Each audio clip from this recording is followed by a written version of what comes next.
जय मिथिला। देखते देखते आज दुर्गा पूजा के 8वां दिन आबि गेल।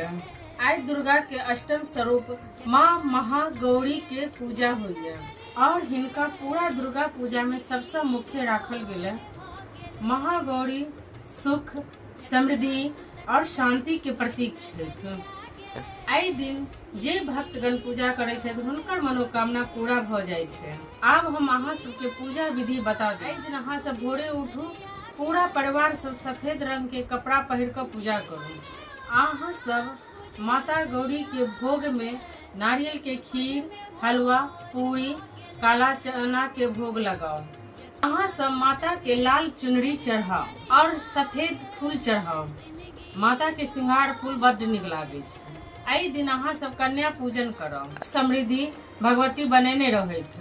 जय मिथिला, जय मैथिली। चैनल के लाइक और सब्सक्राइब करो।